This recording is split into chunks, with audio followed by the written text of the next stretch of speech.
Hello friend, कैसे हैं आप लोग सभी। आई होप सभी अच्छे होंगे। आज हम लोग साइंस का सेट नंबर 94 को करेंगे। उससे पहले जो भी चैनल को सब्सक्राइब नहीं किया, चैनल को सब्सक्राइब कर ले तथा अपने दोस्तों में भी शेयर कर दे। और इसका पीडीएफ हमारे टेलीग्राम चैनल नॉलेजबल पीडीएफ पर अपलोड कर दिया गया है और टेलीग्राम चैनल का लिंक इस वीडियो के डिस्क्रिप्शन में दे दिया गया है। ठीक, चलिए वीडियो में अंत तक बने रहिएगा।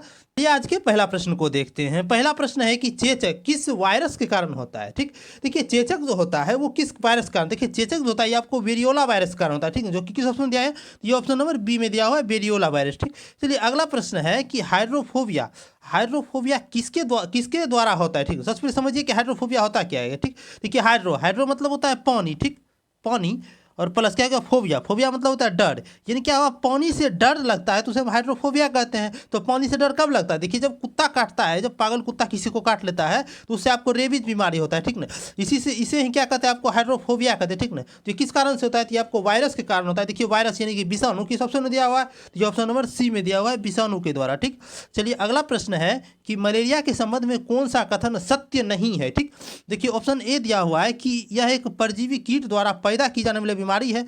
बी है कि यह मच्छरों द्वारा फैलाई जाती है। हाँ, ये मच्छरों द्वारा फैलाई जाती है। तो कौन सा मच्छर द्वारा फैलाई जाती है, तो ये आपको मादा एनफ्लीज मच्छर के द्वारा। ठीक, मादा एनफ्लीज मच्छर के द्वारा फैलाई जाती है। सी है कि यह दलदली क्षेत्रों में अधिकतर होती है। हाँ, देखिए दलदली क्षेत्र रहेगा यानी कि वहाँ पर नमी की मात्रा रहेगा। ठीक, तो नमी का मात्रा रहेगा जिसका मतलब वहाँ मच्छर होगा, तो मच्छर होगा तो वहाँ पर भी ज़्यादा होगा। ठीक, देखिए इसके इलाज के लिए क्लोरोक्विन का उपयोग है। तो हाँ, इसके इलाज के लिए क्लोरोक्विन का उपयोग है। इसका मतलब क्या है कि बी सी और डी तीनों सही है। लेकिन देखिए ऑप्शन नंबर ए देखिए कि यह क्या करा है कि परजीवी कीट द्वारा पैदा की जाने बीमारी है। देखिए परजीवी कीट जो है ना इसका वाहक है। ठीक ना, इसका वाहक है परजीवी कीट। ठीक ना, लेकिन इसे पैदा परजीवी कीट नहीं करता है। ठीक ना, इसका पैदा करने का कारक कौन है, तो यह प्लाज्मोडियम है। ठीक, इसके पैदा करने का कारक कौन है, तो मोडियम है। ठीक, तो प्लाज्मोडियम हो जाएगा इसका पैदा करने के कारण। कि परजीवी कीट जो है कि मादा एनफ्लूएंजा मच्छर, ये क्या करता है, ये वाहक करता है, सिर्फ वाहक है। ठीक, ये पैदा नहीं करता है। ठीक, तो ये पैदा कौन करता है, तो प्लाज्मोडियम करता है। तो इसका मतलब क्या हुआ कि ये ए नंबर गलत हो गया। ठीक, तो इसका उत्तर क्या हो जाएगा, ऑप्शन नंबर ए हो जाएगा, यह परजीवी कीट द्वारा पैदा की जाने वाली बीमारी है। ठीक, चलिए अगला प्रश्न है कि एंथ्रोफोबिया निम्नलिखित का डर है। ठीक, नहीं एंथ्रोफोबिया किसका डर है, सबसे पहले समझिए एंथ्रो मतलब क्या होता है। देखिए एंथ्रो मतलब होता है पुष्प। ठीक, पुष्प, और फोबिया मतलब तुरंत बताए थे डर, यानी कि एंथ्रोफोबिया। एंथ्रोफोबिया मतलब क्या हुआ कि फूल से जब डर लगेगा आदमी को तो उसे हम कहेंगे एंथ्रोफोबिया। ठीक, तो इसका उत्तर क्या हो जाएगा, ऑप्शन नंबर सी हो जाएगा, पुष्पों का डर। ठीक, चलिए अगला प्रश्न है कि यौन संक्रमित बीमारी इस समय से कौन सा नहीं है। ठीक, देखिए ऑप्शन ए है गेनोरिया, गेनोरा तो है ही, सिफिलिस तो है ही, सी देखिए केडियोसिस जो है, उसके बाद डी है मस्सा। ठीक, देखिए केडियोसिस और मस्से में कंफ्यूजन होता है। ठीक ना, देखिए मस्सा सबसे पहले समझिए किसी, देखिए जी यहाँ पर जो देखिए मसाज हो जाता है इसे मस्सा कहते हैं। ठीक ना, तो मसाज देखिए ये यौन संचरित नहीं होगा। ठीक, तो मतलब यही होगा इसका सही उत्तर। लेकिन देखिए आप केडियोसिस के बारे में समझ लीजिए, केडियोसिस क्या होता है। देखिए आपको एक प्रकार का ये आपको फंगल जनित रोग है। ठीक ना, यानी कि फंगस द्वारा होता है। ठीक, फंगस तो ये मुख्य रूप से किसको प्रभावित करता है, तो मुख को प्रभावित करता है। ठीक ना, लेकिन जब ये योनि को भी प्रभावित, लेकिन कुछ मात्रा में जो है ये योनि को भी प्रभावित करता है। जब ये योनि को प्रभावित करता है तो इसे हम कहते हैं इष्ट संक्रमण। ठीक, तो इष्ट संक्रमण कहते हैं। ठीक ना, जब योनि को प्रभावित कर देता है तो इसमें जननांग में क्या होने लगता है, खुजली होने लगता है, जलन होने लगता है। ठीक, तो इसका मतलब क्या हुआ कि ये भी यौन संचरित है। यहाँ हमसे पूछा है कि यौन संक्रमित नहीं है, तो यौन संक्रमित कौन है, तो मस्ता नहीं है। ठीक, चलिए अगला प्रश्न है कि निम्नलिखित में से कौन सा आयरन का सबसे प्रचुर स्रोत है, मतलब कि इस समय से कौन है जो कि आयरन का प्रचुर स्रोत है। देखिए आयरन का प्रचुर स्रोत जो है हरे साग सब्जी होता है। इसका उत्तर क्या हो जाएगा, ऑप्शन नंबर ए हो जाएगा, हरे साग सब्जी। ठीक, देखिए अगला प्रश्न है कि एक घड़ी की सेकेंड की सुई 2 सेंटीमीटर लंबी है। ठीक, तो उसका टिप की गति क्या होगी। ठीक है, तो फिर देखिए घड़ी बनाते हैं, देखिए घड़ी है। ठीक, ये घड़ी की सेकेंड की सुई ये हो गया। ठीक, सेकेंड का सुई, इसका लंबाई कितना है आपको, 2 सेंटीमीटर है। ठीक, अब देखिए क्या करें, उसकी टिप की गति क्या होगी, टिप की गति बराबर क्या होता है फॉर्मूला आपको, कि गति बराबर होता है आपको दूरी बटा चाल। ठीक, दूरी बटा समय होता है, दूरी बटा समय। ठीक, देखिए चाल बराबर दूरी बटा समय हो गया। ठीक, अब देखिए ये क्या करेगा, देखिए एक सेकंड में कितना दूरी तय करेगा, देखिए एक सेकंड में ये देखिए पूरा एक चक्कर घूम लेगा घड़ी का। ठीक, इसका मतलब क्या होगा कि एक चक्कर यानी कि 2πr के बराबर, यानी कि इसका परिधि जो होगा उसी के बराबर नहीं तय करेगा, यानी कि 2πr के बराबर नहीं, की दूरी जगह हम 2πr लिख देंगे। ठीक, अब बटा समय कितना लगा, तो 60 सेकंड लगा, तो 60 सेकंड। ठीक, अब देखिए 2πr, इसको आप सॉल्व करते हैं। देखिए 2πr है तो 2 गुना पाई की जगह क्या लिख सकते हैं, 3.14 लिख सकते हैं, इंटू आर का देखिए 2 सेंटीमीटर है, यानी कि 2 सेंटीमीटर लिख देंगे बटा। अब देखिए 60 सेकेंड हो गया नीचे। ठीक, अब देखिए इसको सॉल्व करेंगे, देखिए नीचे आ जाएगा आपको 100, दशमलव मुड़ाएंगे तो ये 2 2 4, यानी 4 से 15 चौक 60। ठीक, यानी कि 15। इसका मतलब क्या हुआ कि हमको आ गया 314 बटा 1500 आ गया। ठीक, देखिए जब इसको हम दशमलव में निकालते हैं तो ये हमको आता है 20933 के आसपास आता है, ठीक ना। अब देखिए इसको हम देखिए 93 है तो इसको हम लगभग 0.21 के बराबर लिख सकते हैं, तो यानी कि 0.21 सेंटीमीटर प्रति सेकेंड होगा, ठीक ना, क्योंकि देखिए यहाँ पर त्रिज्या का मात्रक सेंटीमीटर में था, ठीक, सेंटीमीटर पर सेकेंड हो जाएगा, ठीक है। देखिए कुछ ऑप्शन दिया दिया, ऑप्शन नंबर ए में दिया हुआ है सेंटीमीटर, यानी कि 0.21 सेंटीमीटर पर सेकेंड इसका उत्तर हो जाएगा, ठीक। चलिए अगला प्रश्न है कि 2.2 किलोवाट व 220 वोल्ट वाले हीटर का प्रतिरोध कितना होगा, ठीक। देखिए यहाँ प्रतिरोध हमसे पूछा है, देखिए सबसे पहले देखिए यहाँ पर दिया क्या क्या है। देखिए 2.2 किलोवाट यानी कि 2.2 किलोवाट जाती है, यानी क्या हो गया, ये पावर हो गया, यानी कि पी बराबर हमको कितना दे दिया है, 2.2 किलोवाट दे दिया है, ठीक ना। देखिए इसको हम ऐसे भी लिख सकते हैं कि 2.2 किलो की जगह पर 1000 लिख सकते हैं, इंटू 1000 वाट, ठीक। चलिए अगर हमको क्या दिया है 220 वोल्ट यानी कि भी बराबर हम कितना दे दिया है, यानी भी बराबर कितना दे दिया है, 220 वोल्ट दे दिया, और हमसे क्या पूछा है, तो आर पूछा है, तो आर बराबर वाट। देखिए इसे इस तीनों के संबंधित एक फॉर्मूला होता है आपको कि पी बराबर वी स्क्वायर बाय आर, ठीक, यानी पी बराबर वी स्क्वायर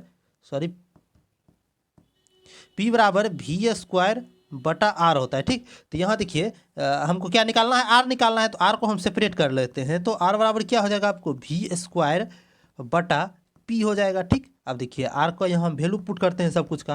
देखिए आर बराबर क्या हो जाएगा, वी स्क्वायर, यानी वी कितना है, तो वी है 220, तो वी स्क्वायर है तो 220 गुना 220 हो गया, बटा कितना है, तो बटा हमको क्या है, पी कितना दिया हुआ है, 2.2 गुना 10 के पावर, यानी कि 10 पावर 3 या 1000 कर सकते हैं इसको, तो 2.2 गुना 1000, ठीक। देखिए ये दशमलव को जब हम उड़ाएंगे तो ऊपर में एक 10 जाएगा, देखिए ये जीरो ये तीनों जीरो मिला करके ये 1000 कट जाएगा, ये 22 से 22 कट गया, इसका मतलब क्या हो गया, हमको 22 ओम इसका उत्तर हो जाएगा, ठीक ना। तो इसका प्रतिरोध क्या हो जाएगा, 22 ओम हो जाएगा। किस ऑप्शन में दिया, तो ऑप्शन नंबर ए में दिया हुआ है, ठीक। चलिए अगला प्रश्न है कि विभवांतर 12 वोल्ट और किया गया कार्य 60 जूल है, तो सर्किट के माध्यम से प्रभावित विद्युत आवेश क्या होगा, ठीक ना। आवेश यानी कि क्यू का मान हमसे पूछा है, ठीक, तो क्यू बराबर हमको वाट दिया हुआ है। अब देखिए क्या क्या हमको दिया हुआ है, देखिए विभवांतर यानी भी बराबर हमको कितना दिया, 12 वोल्ट, तथा कार्य यानी कि डब्लू बराबर हमको दिया है 60 जूल, ठीक। यहाँ हमसे क्यू पूछा है, देखिए तीनों से संबंधित एक फॉर्मूला आता है आपको, वी बराबर डब्लू बाई क्यू, ठीक, वी बराबर डब्लू बाई क्यू, यहाँ से क्यू निकालना है तो क्यू को सेपरेट करते हैं, तो क्यू बराबर हो जाएगा डब्लू बाई वी हो जाएगा, ठीक। अब देखिए इसको सॉल्व करते हैं तो डब्लू कितना है, तो डब्लू है 60 जूल, 60 बटा भी कितना है, तो 12, तो 12 25 60 ही 5 बेर में कट जाए, यानी कि 5 कूलम आ जाएगा इसका विद्युत आवेश, ठीक। तो किस ऑप्शन दिया, तो ऑप्शन नंबर ए में दिया हुआ है, ठीक। चलिए अगला प्रश्न है कि पी प्रकार के अर्धचालक प्राप्त करने हेतु क्या होता है। देखिए अर्धचालक सबसे समझिए कैसे होता है। देखिए अर्धचालक देखिए दो प्रकार का होता है, ठीक। अर्धचालक अर्धचालक क्या होता है, दो प्रकार का, एक होता है आपको पी प्रकार यानी कि पी टाइप, एक होता है आपको एन टाइप, ठीक, एन टाइप। देखिए पी टाइप जो होता है ये आपको त्रिसंयोजी होता है, ठीक, ये आपको कैसा होता है, त्रिसंयोजी होता है, पी टाइप त्रिसंयोजी, और एन टाइप होता है आपको पंच संयोजी, ठीक, पंच संयोजी, ठीक। अब देखिए पी टाइप में जो होता है इसमें धारा का प्रवाह होल्स के कारण होता है, ठीक, इसमें धारा का प्रवाह किस कारण होता है, तो होल्स के कारण। और एन टाइप में धारा का प्रवाह होता है मुक्त इलेक्ट्रॉन के कारण होता है, ठीक ना, इसमें इलेक्ट्रॉन के कारण धारा का प्रवाह होता है, ठीक। यहाँ हमसे क्या पूछा है कि पी प्रकार का अर्धचालक प्राप्त करने हेतु हमें कौन प्रकार का तत्व मिलाएंगे, ठीक नहीं, पी प्रकार के लिए हमें त्रिसंयोजी तत्व मिलाएंगे, तो ये किस ऑप्शन में दिया है, ऑप्शन नंबर बी में दिया है, त्रिसंयोजी वाली अशुद्धता को मिलाएंगे, इसका उत्तर ऑप्शन नंबर बी हो जाएगा, ठीक ना। देखिए पी प्रकार और एन प्रकार में आपको देखिए इसमें याद करने में थोड़ा कन्फ्यूजन हो जाता है, ठीक ना, एग्जाम हॉल में, तो इसको देखिए याद करने का एक ट्रिक है। देखिए ये देखिए आपको एन है ना, एन देखिए ये 5 की तरह दिखता है, ठीक है, इसे 5 की तरह यानी क्या हो गया कि 5 संयोजन हो गया, और पी प्रकार क्या हो गया आपको, तो ये त्रिसंयोजी हो जाएगा, ठीक। चलिए देखिए अगला प्रश्न है कि प्रतिरोध के समांतर क्रम में जुड़े होने पर विभव तथा विद्युत धारा का क्रमशः क्या होता है। देखिए सबसे पहले समझिए कि प्रतिरोध का समूहन कैसे होता है। देखिए प्रतिरोध का दो प्रकार समूहन होता है, ठीक, एक होता है आपको समांतर क्रम, एक होता है श्रेणी क्रम, ठीक। देखिए समांतर क्रम में जो संयोजन होता है उसमें क्या होता है आपको, इसमें क्या होता है आपको धारा अलग अलग, ठीक, यानी धारा क्या होगा इसमें अलग अलग, ठीक, अलग अलग सभी जगह पर धारा अलग अलग हो जाएगा, और वोल्टेज क्या हो जाएगा, समान हो जाएगा, ठीक, यानी वोल्टेज क्या हो जाएगा आपको, समान हो जाएगा। और देखिए श्रेणी क्रम संयोजन होता है तो इसमें धारा क्या होता है आपको, भिन्न होता है, ठीक, यानी कि इसमें धारा इसमें होगा समान, ठीक, धारा इसमें समान हो जाएगा, और वोल्टेज इसमें अलग अलग हो जाएगा, ठीक नहीं। यहाँ देखिए हमें किसके बारे में पूछा है, हमको समानांतर के बारे में पूरा है। तो यानी कि सबसे पहले विभव दिया है, विभव तथा विद्युत धारा हम कहते हैं। विभव क्या हो जाएगा आपको, विभव यानी कि वोल्टेज, वोल्टेज क्या होता है आपको समान होता है, तथा विद्युत धारा क्या होता है भिन्न भिन्न होता है। किस ऑप्शन में दिया है, ऑप्शन नंबर ए में दिया है, इसका उत्तर क्या जाएगा, ऑप्शन नंबर ए हो जाएगा, ठीक। चलिए अगला प्रश्न है कि एक आदर्श गैस की आंतरिक ऊर्जा निर्भर करती है किस पर।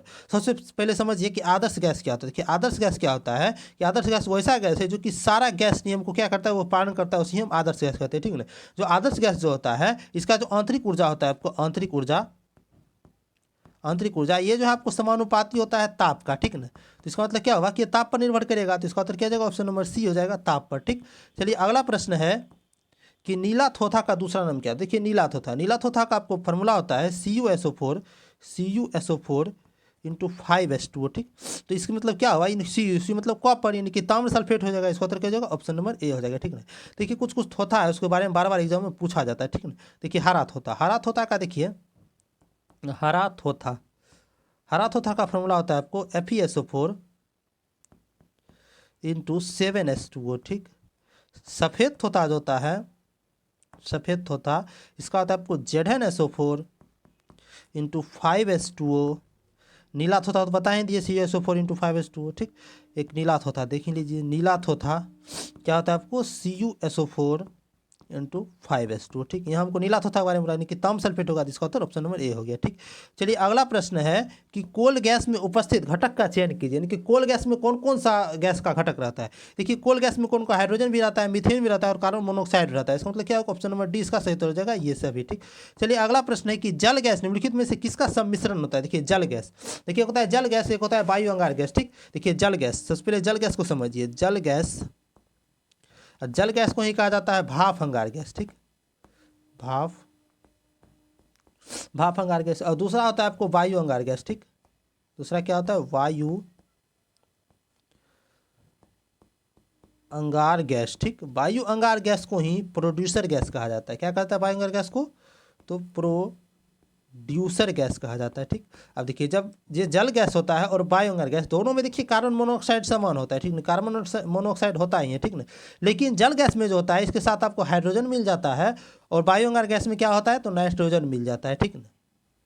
देखिए जल अंगार गैस में हाइड्रोजन मिल गया और वायु अंगार गैस में नाइट्रोजन मिल गया है। हमसे किसके बारे में पूछा है, तो जल अंगार गैस यानी कि जल गैस। जल गैस में किस गैस का मिश्रण होता है, तो कार्बन मोनोऑक्साइड और हाइड्रोजन गैस का मिश्रण होता है। कि किस ऑप्शन में दिया है, तो ऑप्शन नंबर सी में दिया हुआ है, कार्बन मोनोऑक्साइड एवं हाइड्रोजन गैस, ठीक। चलिए अगला प्रश्न है कि कोयला और पेट्रोलियम के दहन का परिणाम डैश के ऑक्साइड के रूप में होता है। देखिए कोयला और पेट्रोलियम जब जलता है ये नाइट्रोजन और सल्फर का ऑक्साइड बनाता है, ठीक। तो इसका उत्तर क्या हो जाएगा, ऑप्शन नंबर बी हो जाएगा, नाइट्रोजन और सल्फर का ऑक्साइड, ठीक। चलिए अगला प्रश्न है कि आइसोब्यूटेन का आणविक सूत्र क्या होता है। देखिए आइसोब्यूटेन होता है आपको C4H10, ठीक, C4H10, ठीक। इसे ही कहा जाता है आपको नॉर्मल ब्यूटेन, ठीक।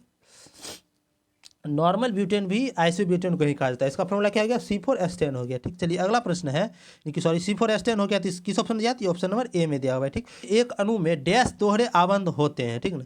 देखिए बेंजीन, बेंजीन का स्ट्रक्चर कुछ इस प्रकार से, देखिए इसमें कितना दोहरा आबंध, देखिए एक यहाँ है, एक यहाँ, एक यहाँ, यानी कि 3 को दोहरा आबंध है। तो इसका उत्तर क्या जाएगा, ऑप्शन नंबर ए हो जाएगा 3, ठीक ना। इसमें देखिए सबसे पहले बेंजीन और पाई बॉन्ड और सिग्मा बॉन्ड को गिनने के लिए पूछ देता है, ठीक ना, यानी कि कितना पाई बॉन्ड है और कितना सिग्मा बॉन्ड है, ठीक ना। देखिए इसके लिए समझिए सबसे पहले पाई बॉन्ड और सिग्मा बॉन्ड कैसे होता है। देखिए कहीं पर भी अगर डबल बॉन्ड है, इसमें देखिए एक होता है आपको सिग्मा बॉन्ड और बचा हुआ क्या होता है आपको पाई बॉन्ड होता है, ठीक ना।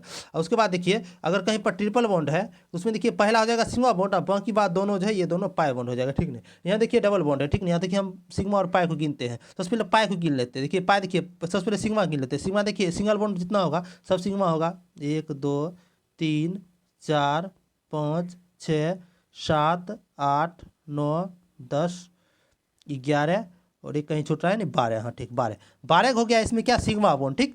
और देखिए पाई बॉन्ड कितना हो जाएगा, यानी कि डबल बॉन्ड में जो बचा होगा पाई बॉन्ड, नहीं पाई बॉन्ड 3 डबल बॉन्डे है तो 3 को पाई बॉन्ड हो गया, यानी कि सिग्मा बॉन्ड की संख्या हो जाता है 12 को और पाई बॉन्ड की संख्या हो जाता है आपको 3 को, ठीक ना। ये भी हमें कभी कभी पूछ लेता है, ठीक।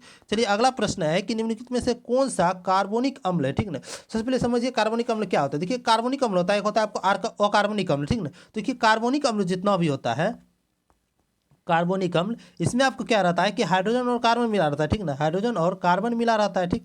और देखिए अकार्बनिक अम्ल जितना भी है इसमें आपको सिर्फ हाइड्रोजन रहता है, ठीक ना। अब देखिए इसको हम देखते हैं, पहला है ऑप्शन नंबर ए में है सिट्रिक एसिड, ठीक। सिट्रिक एसिड का फॉर्मूला होता है आपको C6H8 और O7 होता है, ठीक। देखिए सल्फ्यूरिक अम्ल होता है आपको H2SO4 फॉस्फोरिक अम्ल होता है आपको H3PO4, ठीक। और देखिए नाइट्रिक एसिड होता है आपको HNO3 नाइट्रिक एसिड। यहाँ हमसे क्या पूछा है, कौन सा कार्बनिक अम्ल, कार्बनिक अम्ल मतलब क्या होगा, कार्बन भी होगा हाइड्रोजन भी होगा। देखिए कार्बन और हाइड्रोजन किस में है, तो ये सिट्रिक एसिड में है। इसका उत्तर क्या हो जाएगा, ऑप्शन नंबर ए हो जाएगा, सिट्रिक एसिड, ठीक। चलिए अगला प्रश्न है कि इथेनॉल का क्वथनांक क्या होता है। देखिए इथेनॉल का क्वथनांक जो होता है ये 78 डिग्री सेल्सियस होता है, ठीक ना। ये किस ऑप्शन में जाती है, ऑप्शन नंबर डी में दिया हुआ है, ठीक। चलिए आज का अंतिम प्रश्न था। जो भी चैनल को सब्सक्राइब नहीं किया, चैनल को सब्सक्राइब कर लें तथा अपने दोस्तों में भी शेयर कर दे। अगर आपको वीडियो अच्छा लगा हो तो आप वीडियो को लाइक जरूर कर ले, ठीक। और अपने दोस्तों में भी शेयर कर दें। और इसका पीडीएफ हमारे टेलीग्राम चैनल नॉलेज पर पीडीएफ पर अपलोड कर दिया गया है। टेलीग्राम चैनल का लिंक इस वीडियो की डिस्क्रिप्शन में दे दिया गया है। और जो भी पिछला वीडियो नहीं देखे, चैनल के प्लेलिस्ट में जाकर के पिछला वीडियो को देख ले, ठीक। चलिए वीडियो में अंत तक धन्यवाद, मिलते हैं अगले वीडियो में।